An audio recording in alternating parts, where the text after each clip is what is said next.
Mientras escuchaba un en vivo anoche acerca de este tema, del tema de si la salvación se pierde o no se pierde, me di cuenta de que los calvinistas simple y sencillamente acuden a un argumento muy sencillo. Argumento falso, pero muy sencillo. Si usted les presenta un texto donde la Biblia habla claramente de que la salvación se puede perder, ellos simple y sencillamente dicen que el texto no dice lo que claramente está diciendo. Ese es el argumento de ellos. Si usted les dice que la Biblia dice que el cristiano puede alejarse, ellos dicen que el cristiano no puede alejarse. Si usted le dice que el cristiano puede recaer, ellos dicen que recaer no es recaer, que apartarse no es apartarse, que abandonar no es abandonar, que dejar la fe no es dejar la fe. O sea, ese es el argumento de ellos. Simplemente contradecir lo que la Biblia está diciendo. Por ejemplo, uno de esos textos que se estaba debatiendo anoche se encuentra en Hebreos capítulo 10 versículo 38. Mas el justo vivirá por fe, y si retroceder no agradará a mi alma. ¿Quién es el sujeto del texto? El justo. El sujeto del texto no es un reprobo. El sujeto del texto no es una persona que no ha sido salva, ni tampoco una persona impía o un incrédulo. El sujeto del texto es el justo. Lo dice al principio. Mas el justo vivirá por fe, y si retrocediere no agradará mi alma. Ahora, si el sujeto no es el justo, entonces los calvinistas tendrían que decir, y todo aquel que dice que la salvación no se pierde, tendría que entonces admitir que Dios le está diciendo a aquel que es reprobo que no retroceda, porque si retrocede, no agradará el alma del Señor. A lo que también tendríamos que nosotros preguntar, ¿retroceder de qué? Si el impío es impío y Dios no lo ha querido salvar, ¿retroceder de qué? O sea, el texto no tiene sentido si lo interpretamos como el calvinismo lo quiere interpretar y como todo aquel que dice que la salvación no se pierde lo quiere interpretar. El texto es claro, el sujeto es el justo y dice la Biblia que si ese justo retrocede, no agradará el alma del Señor.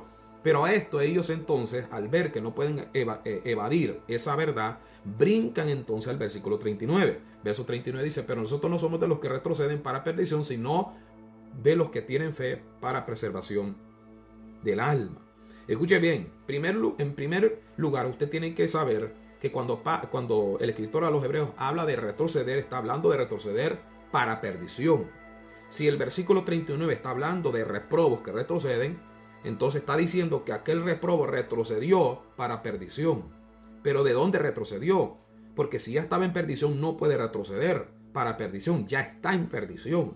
Por ende, tiene que el sujeto del texto 38, del texto del versículo 38, ser el justo, porque el justo está en una posición de salvación y si retrocede, retrocede para perdición. Verso 39 está conectado con el 38. El verso 39 está diciendo que ese justo del 38 que está viendo por fe, ese justo que no retrocede, preserva su alma. Preserva su alma. Pero si retrocede, que es lo que dice el versículo 38, entonces no agradará al alma del Señor y por ende retrocede para perdición. O sea, el texto 39 y el 38 están conectados, no son textos separados. Hay que entenderlo bien. Los del versículo 39, los justos del versículo 39, son los mismos justos del versículo 38 que no retroceden, sino que preservan su alma para salvación. Pero aquel que retrocede, el justo que retrocede, es decir, apostata de su fe, deja de creer, ese retrocede para perdición. Otro texto que se consideró anoche está en el capítulo 6, versículo 4 en adelante. Porque es imposible que los que una vez fueron iluminados y gustaron del don celestial fueron hechos partícipes del Espíritu Santo y asimismo gustaron de la buena palabra de Dios y de los poderes del siglo venidero y recayeron, sean otra vez renovados para arrepentimiento, crucificando de nuevo para sí mismo al Hijo de Dios y exponiéndole a vituperio. Aquí es donde ellos dicen, recaer no es recaer, apartarse no es apartarse, abandonar la fe no es abandonar la fe. ¿Quiénes son los que recayeron? La Biblia dice, son aquellos que fueron hechos partícipes del Espíritu Santo, aquellos que gustaron el don celestial, aquellos que gustaron de la buena palabra de Dios, que fueron iluminados, que gustaron de los poderes del siglo venidero. O sea, estamos hablando de gente cristiana. Muéstreme un impío que haya sido iluminado, que gustó del don celestial, que fue hecho partícipe, unido al Espíritu Santo, porque eso es lo que la palabra partícipe da a entender, como lo da a entender en el capítulo 3 de esta misma carta a los Hebreos, versículo 1, cuando la Biblia dice que nosotros somos participantes del llamamiento celestial, somos unidos al llamamiento celestial, considerando al apóstol y sumo sacerdote de nuestra profesión, Jesucristo mismo, Cristo Jesús. O sea, ¿cómo puede entonces un reprobo, si aquí se está refiriendo a los reprobos que gustaron, que participaron, que nunca fueron salvos? ¿Cómo puede un reprobo, alguien que no quiso Dios salvar, participar del Espíritu Santo, del don celestial, ser iluminado, gustar de la buena palabra de Dios? ¿Acaso no es algo que pasa con el cristiano? ¿No es algo que solamente sucede con el cristiano? ¿Puede entonces el cristiano recaer, como dice el texto, sí o no? Claro que sí, pero el calvinismo acude a aquella falacia de decir el texto no dice lo que el texto claramente está diciendo. Otro verso que también se consideró en ese diálogo que hubo es el capítulo 10, versículo 26. Porque si pecáramos voluntariamente después de haber recibido el conocimiento de la verdad, ya no queda más sacrificio por los pecados. ¿Qué pasa con el cristiano que peca voluntariamente después de haber recibido el conocimiento de la verdad? ¿Qué pasa? Porque aquí no se está refiriendo a los reprobos, no se está refiriendo a la gente que no fue salva, no se está refiriendo a la gente que es incrédula, se está refiriendo a creyentes. Porque si pecáramos voluntariamente después de haber recibido el conocimiento de la verdad, de haber recibido. Es más, ¿por qué entonces también se incluye el escritor de los Hebreos en este texto? Dice, si pecáremos. ¿Por qué no mejor dicen, si pecan ustedes? Si pecaren. ¿Ah? Ya que según el calvinismo, este texto está refiriendo a la gente no salva. Y si ese fuera el caso, entonces el escritor de los Hebreos era una persona no salva. Porque se incluye en esta oración, se incluye en este texto. Si pecáremos, dice. Pero viene el calvinismo y todo aquel que dice que la salvación no se pierde, dice, el texto no dice lo que está diciendo el texto. Quiero terminar con este último versículo. Capítulo 3, versículo 12. Mirad, hermanos, que no haya en ninguno de vosotros corazón malo de incredulidad para apartarse del Dios vivo.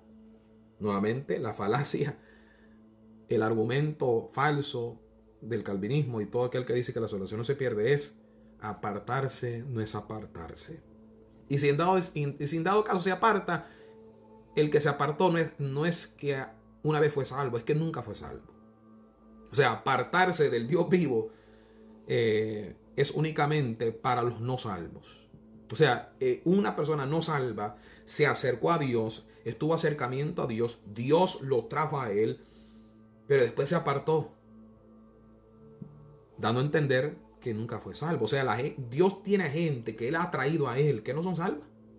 Esa es la conclusión que tenemos que llegar ahora. Es más, si esa fuera la conclusión, los calvinistas no están seguros de su salvación. Porque ellos no saben si Dios los trajo verdaderamente para salvarlos o Dios los trajo para después hacerlos que se vayan y se den cuenta que nunca fueron salvos. El calvinismo y todo aquel que dice que la salvación no se pierde no está seguro de su salvación. Porque vemos claramente a gente apartándose de la fe y ellos dicen que nunca fueron salvos. ¿Y qué pasa si mañana ellos se apartan? ¿Qué pasa si un calvinista mañana se aparta? Entonces nunca fue salvo. Entonces, ¿dónde está su seguridad? ¿Quiénes son los que se pueden apartar de Dios vivo? ¿Los que están con Dios o los que nunca estuvieron? ¿Quiénes son? ¿Está la Biblia entonces diciendo de que es mejor que un reprobo no se aparte de Dios?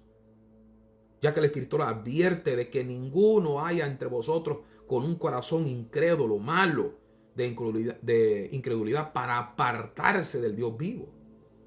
Ese apartarse del Dios vivo, según el calvinismo, es solo para aquellos que nunca fueron salvos. Entonces la Biblia le está diciendo a aquellos que no fueron salvos que no tengan incredulidad en su corazón, que no sean malos, que no se aparten de Dios. Pero es que son gente reprobada, son gente que nunca van a ser salvos.